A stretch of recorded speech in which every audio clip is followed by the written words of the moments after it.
ドジャースのワールドチャンピオンに大きく貢献した選手の一人であるテオスカー・ヘルナンデス選手。去就が大きく注目されていましたが、ドジャースと3年6600万ドルで再契約することが分かりました。ドジャースからもテオスカー・ヘルナンデス選手の再契約が正式に発表され、ブランドン・ゴームス GM とロバーツ監督が同席してオスカー・ヘルナンデス選手の記者会見が行われました。Thank you everybody for coming here today on such short notice. Andrew was unable to make it today, but I know he shares in the excitement that we all have being able to have this press conference today. I'm also incredibly excited as my 8-year-old daughter has been asking me every day since the end of the season, are we bringing Teo back? Are we bringing Teo back? So I can officially say today, yes, we're bringing Teo back.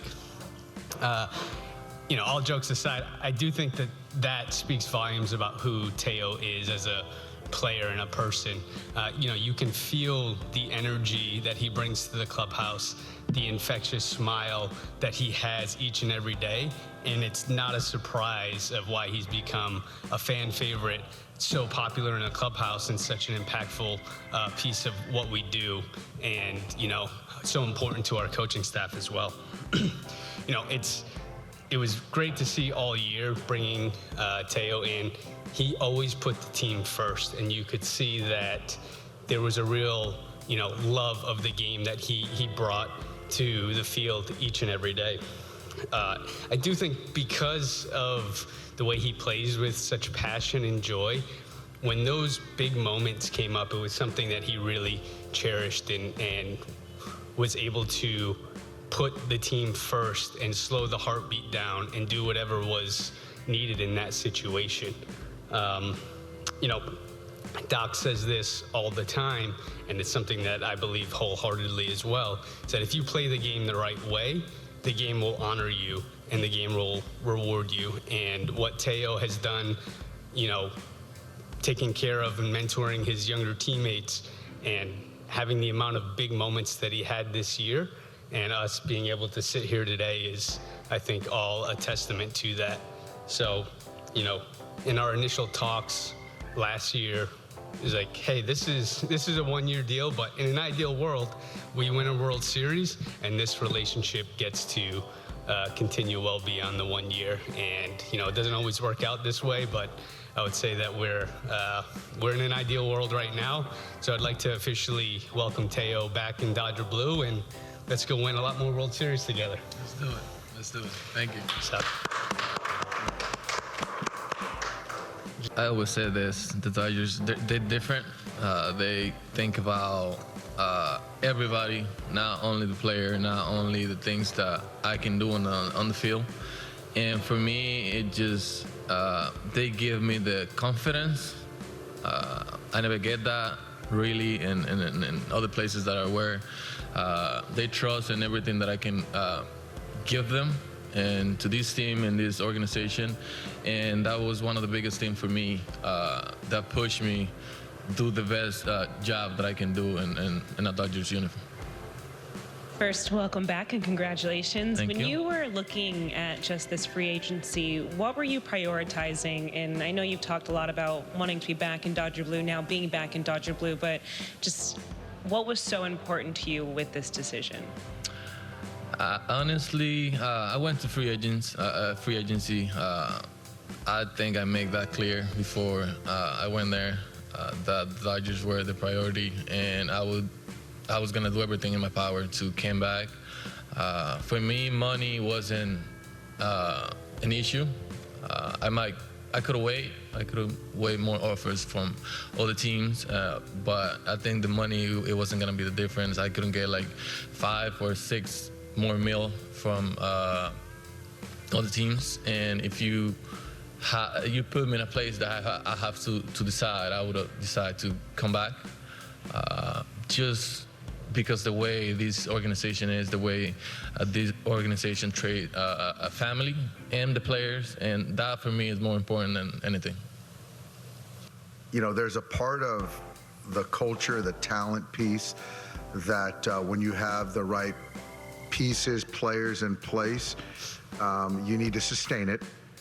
And there's also another part of adding to that team of people that are realize the bar of character, makeup, talent certainly, and hunger for winning. And so you look at the acquisitions we've made this winter, we've checked that box as well.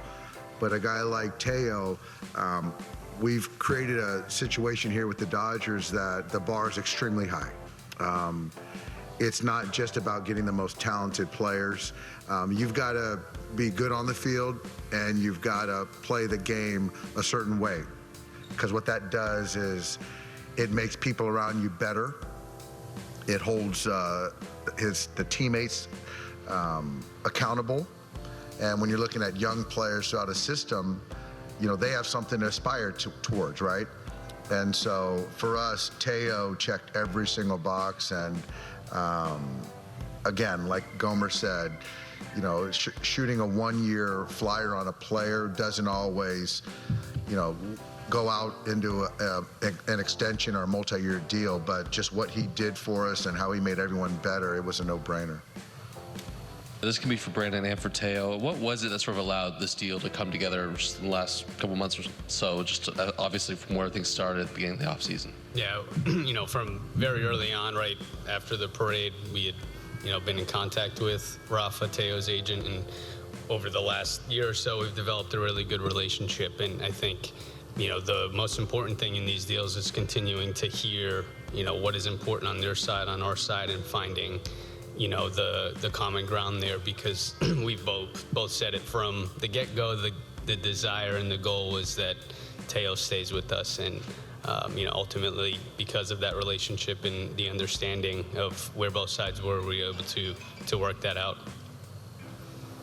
Teoscar, felicidades primeramente. Tengo dos preguntas. La primera es si hubo incertidumbre o tenías confianza de que los Dodgers tomarían esta decisión. Y la segunda es si te has comunicado con Ohtani. Últimamente sé que tienes una buena amistad con él, pero más que todo esa hermandad que formaron en el Clubhouse. Sí, yo me he mantenido en comunicación con todos mis compañeros. Nosotros tenemos un grupo donde están todos los jugadores y mediante ese grupo compartimos muchas cosas que estaban pasando en la temporada muerta, y nos mantuvimos en comunicación sabiendo que Freddy tuvo una operación, Shohei tuvo una operación, Miggy tuvo una operación también, y tratamos de mantener esa comunicación y esa amistad que nos une más allá de fuera del terreno, para saber cómo estaban ellos y así mantener la comunicación y la amistad fuera del terreno. And then for Brandon, I'm not sure how much you can talk about the other news that might be happening today, but just generally, you guys have talked about, you know, Mookie being at short, Lux at second. Like, does that calculation change at all with some of the other things that you have coming down the pipe right now? No, I mean, that's still the mindset, and, you know, talking with Doc, Teo being right, and you know, Conforto in left, and kind of go from there. I think, like we've said all along, continuing to add talent and build a balanced lineup to go out and repeat is our goal, and we feel like we've taken steps and we'll continue to take steps towards doing that. Teo, in what ways did being with the Dodgers help your confidence last season? How do you maintain that moving forward? I always have confidence in myself. Just because I had a really, really good season last year doesn't mean that my confidence is going to be higher this year. I'm just going to focus on the things that I got to do on the baseball field to get this team to win in that day. And just moving forward, just trying to stay healthy and be on the field the whole season, playing for this team and doing the little things to get the Dodgers a win. この再契約はドジャースにとってとても大きいですね。あの勝負強いバッティングをまた見られることになり大変嬉しいです。大谷選手との絡みも本当に楽しみですね。ワールドシリーズ連覇に向け来年も活躍を期待します。